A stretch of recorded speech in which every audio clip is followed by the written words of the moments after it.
Every kid asks the same question. If the government can just print money, why not print enough for everyone? Why is anyone poor? It sounds childish. It isn't. Because they do print money, right now, out of nothing. In just 2 years, the United States created more than $4 trillion, and not 1 cent of it was earned, dug up, or grown. It was conjured into existence. So the kid's question is actually a very good one. We can clearly do this, so why can't we just do more? So why not?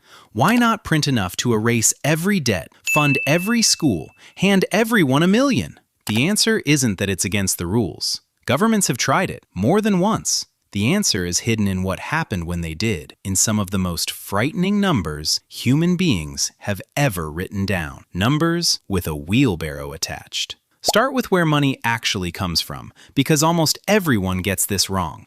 When you picture making money, you picture a printing press, sheets of cash, ink still wet, but physical cash is the tiny part.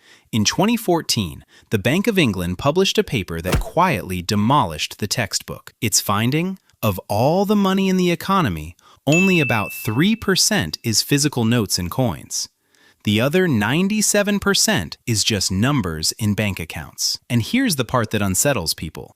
Those numbers aren't printed by the government at all. They're created by ordinary banks, out of nothing, every time someone takes out a loan.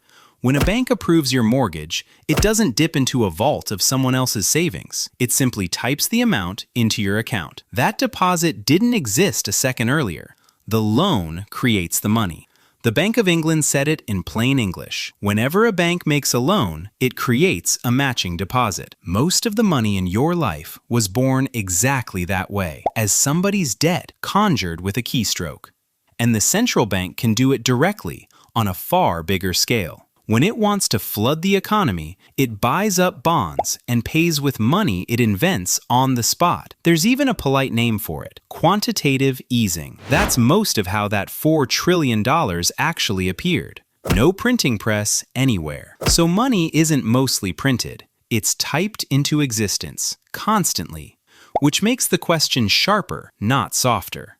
If money is this easy to create, why not just create a flood of it? Because money was never the thing you actually want. Think about what you do with $1 billion. You don't want the paper, you want what it buys. A house, a car, a doctor's time, a lifetime of meals. Money is just a claim ticket on real things: goods, labor, hours, stuff that has to be grown, built, or done by somebody. Imagine washing up on a desert island with $1 billion in a suitcase. You'd be the richest person there, and you'd still starve. The money buys nothing because there's nothing to buy. And here's the catch the kid's question misses. Printing money doesn't print the stuff. Hand everyone $1 million overnight, and there are not suddenly more houses, more bread, more doctors. There's just more money chasing the same pile of goods. So sellers do the only rational thing.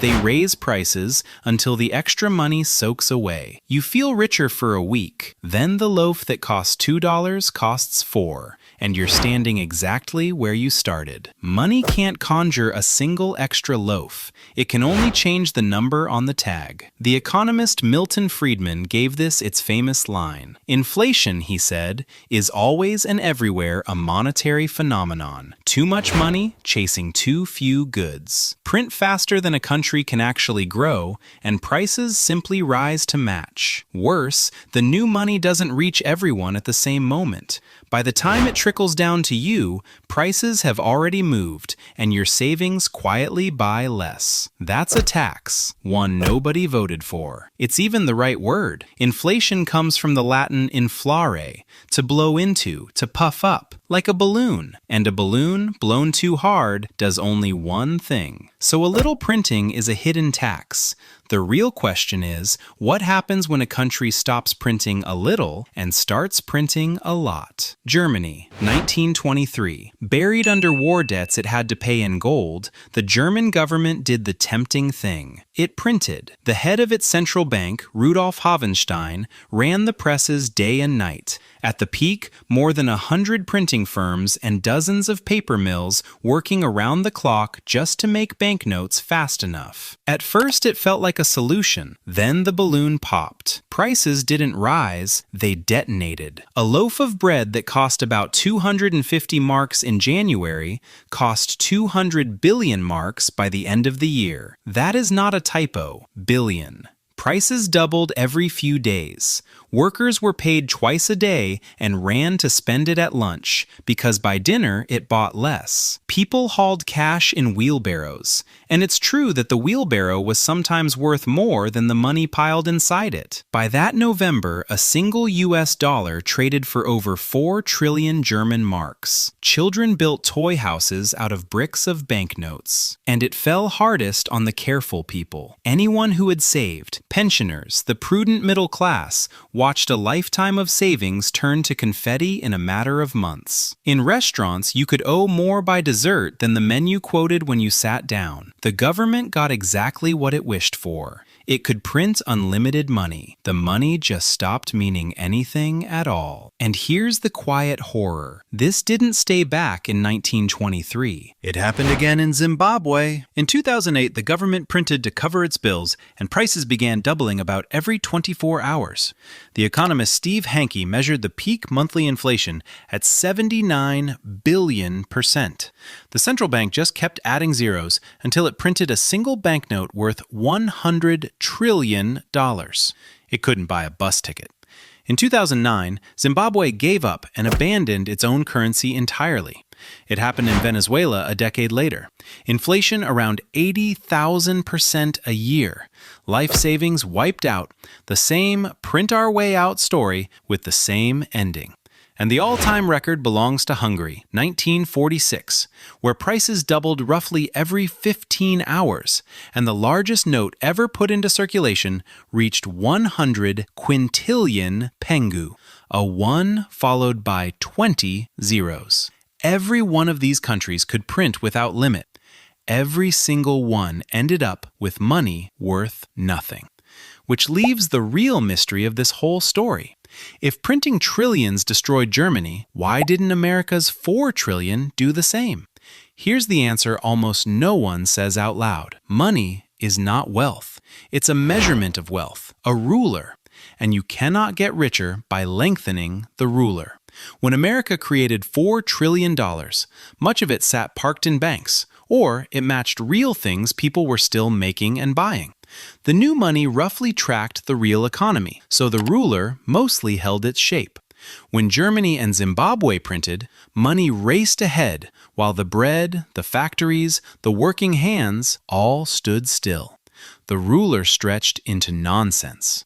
Same exact act, print money, wildly different endings, turning on one thing, whether the real stuff kept pace. The danger was never a big number. It was a ratio. Money sprinting while the real world stood still. And underneath the stuff is something even more fragile: trust. A dollar works only because everyone agrees it works. We even named that out loud. Our money is called fiat money, from the Latin fiat, let it be done. The same phrase as let there be light. It has value because the state declares it does, and all of us quietly play along. Hyperinflation is the moment that agreement cracks, when people stop believing the number on the paper and rush to swap it for anything real before it rots in their hands. And once that trust is gone, no amount of printing buys it back. That's why we can't just print more. Not because it's forbidden, because money was only ever a promise, and you cannot photocopy a promise 1 trillion times and expect anyone to keep believing it. So the kid's question finally has its answer. Can we print money? Yes, we do it every day, with a keystroke. What we can't print is the bread, the houses, the hours of a doctor's life, the real things money was always just a claim on. And we can't print the one thing holding all of it together, a room full of strangers agreeing that a number means something. Print the money and you don't get more. You only find out how little of it was ever really there.